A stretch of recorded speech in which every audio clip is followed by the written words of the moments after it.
কিশোরগঞ্জের কুলিয়ারচরের অজপাড়াগা গ্রামের এক শিশুর গল্প আজ আলোচিত, যার নাম সাজিবুর রহমান সাজিদ। ১৩ বছরের এই সাজিদ গোবরিয়া আবদুল্লাপুর ইউনিয়নের সলিমুল্লাহ পাড়ার ছেলে। নিয়মিত অনুশীলনের মাধ্যমে গিম্বলের ন্যায় ইচ্ছে মতো মাথা ঘুরাতে পারছে এই স্কুল ছাত্র। শুধু মাথা নয়, টি শার্ট খুলে সাগরের অশান্ত ঢেউয়ের মতো কসরত দেখাচ্ছে, ডাকছে ঠিক কাকের মতো। আবার তার কণ্ঠে বিড়ালের ঝগড়া শুনেও রীতিমতো চমকে উঠবেন আপনিও। সে বিন বাজিয়ে সাপুরের সুরও তুলতে পারে অনায়াসে। ইতোমধ্যে তার এই শরীরের অস্বাভাবিক ভঙ্গিমার ভিডিও নেট দুনিয়ায় ভাইরাল হয়েছে।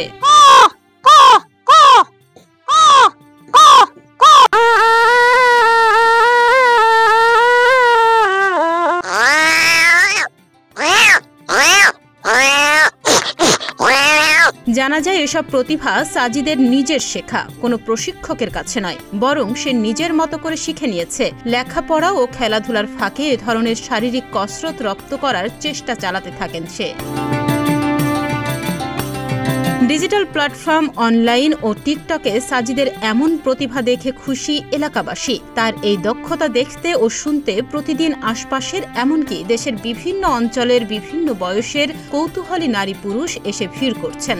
এই গ্রামটা এত মানুষের মুখে উচ্চারণ হয় নাই যে ও সামাজিক মাধ্যমে বা ভাইরাল হওয়ার পরে যত মানুষের মুখে উচ্চারণ হয়েছে যে সমুল্লাপাড়া আলাপ মিয়ার বাড়িতে একটা ছেলে যে নেট দুনিয়ায় ভাইরাল। সাজিব হয়েছে আমার বাতিজা।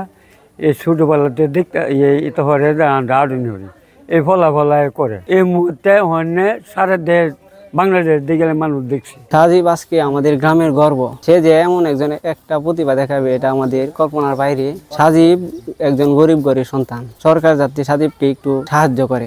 ঘাড় মোটকে যেতে পারে এমন আশঙ্কায় মা বাবা সব সময় সতর্ক করতেন। তবে চেষ্টা অব্যাহত রাখার কারণে বাবার হাতে অনেকদিন মারও খেয়েছেন সাজিদ। এমনকি 2 দিন বাড়ির বাহিরে থাকতে হয়েছে তাকে। এরপরও গোপনে এমন চর্চা চালিয়ে যেতেন তিনি। এখন ছেলের নাম এভাবে ছড়িয়ে পড়ায় খুশি পরিবার।